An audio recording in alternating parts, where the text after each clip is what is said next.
Մարդը հոգի է եւ մարմին, եւ մարմինն էլ խնամքի կարիք ունի, եւ առավել եւս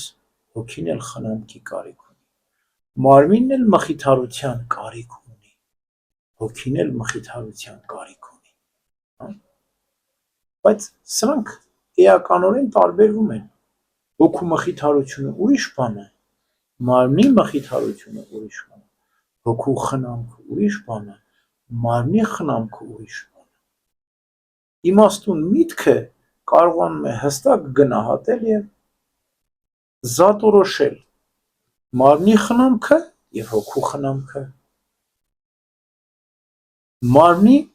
մխիթարությունը եւ հոգու մխիթարությունը։ Մարմնի մխիթարությունը ինչ է? Առողջությունը, երբեմն ինչ-որ բաների մեջ հարմարավետությունը, հա? Չափավոր են սրանք, հա? Առողջություն լավ բան է, բայց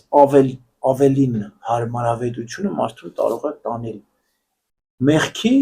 եւ նաեւ հիվանդության, երբեմն տենում ենք մարդը, երբ որ շատ հարմարավետություններ ունի, ծուլության մեջ է ընկնում, հա? Երբեմն շատ կերակուրներ սնունդներ ունենալով հիվանդանում է։ Այսինքն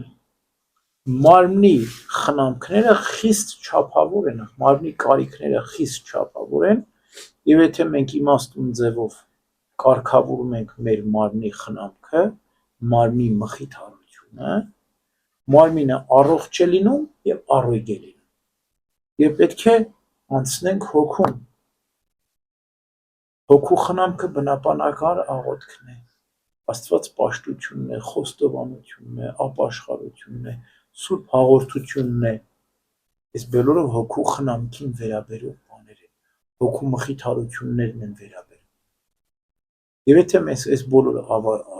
ապահովում ենք, հոգին խաղաղ է, անմեղություն, մաքրություն, մարմինն ապահով է, հոգին ուրախ է, ամեն ինչ գեղեցիկ է։ Բայց ես սա կատարյալ օրինակը բերեցի։ Մեր մոտ երբեմն այս երկուսը խառնվում են իրար։ Քանի որ մենք հոգևոր այդ մխիթարությունը չենք ստանում իրական աղոթքից, մենք հոգու մխիթարությունը ուզում ենք մարմնի միջոցով ստանալ, հա? Օրինակ բերեմ։ Տեսեք, տարբեր տեսակի մարմնավոր զվարճանքներ կան, չէ՞։ Տարբեր տեսակի մարմնավոր զվարճանքեր կան, համերգներ, միջոցառումներ, հա? Ֆիթնես։ Ուրեմն, այս կամ մանրամարզություններ, հա, այդ բոլորը մարմնավոր մխիթարության խնամքի օրինակներ են։ Եվ քանի որ մենք հոգևոր մխիթարությունը մենք աղոթքով չենք ստացել, մենք այս փոքրիկ մխիթարությունը մարմնի միջոցով ուզում ենք փոխանցել հոգուն, հա, համերգ ենք գնում, ուզում ենք իրական հոգևոր մխիթարություն, կարող է մի քիչ մխիթարություն դու գտնես, հա, բայց իրական մխիթարություն չես գտնելու դու համերգից։ Փոքրիկ ժամանակավոր թեթև մխիթարություն կարող է ապրես, բայց եթե դու դարձնես քո մոտ դա մխիթարության աղբյուր, համերգ գնալը, զվարճանքներին մասնակցելը, դու 1, 2, 3-րդ անգամ արդեն այդ փոքրիկ մխիթարությունները չես գտնելու արդեն, ձանձրանալու ես, հետաքրքիր չի լինելու քեզ համար։ Օրենքն է դա ցույց տվել։ Դերևս Սողոմոն իմաստուն ասում էր, աշխարհում ամեն ինչ կրկնվում է, ոչ մի նոր բան չկա։ Եվ քանի որ իսկ հոգևոր կյանքում ամեն ինչ նոր է, ոչ մի հին բան չկա,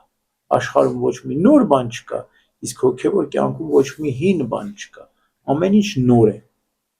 ամեն ինչ նորովի է, գեղեցիկ է, նորոգվում է, թարմանում է, թարմ է, սքանչելի է, լավ է, լուսավոր է։ Ուրեմն մենք, եթե անգամ մարմնավոր մխիթարությունը ուզում ենք տեղափոխել հոգևոր դաշտ, հասկանանք, որ դա վերջնական եւ ամբողջական մխիթարություն չի։ Այո, կարող ենք երբեմն այդ մխիթարությունից օգտվել, հա։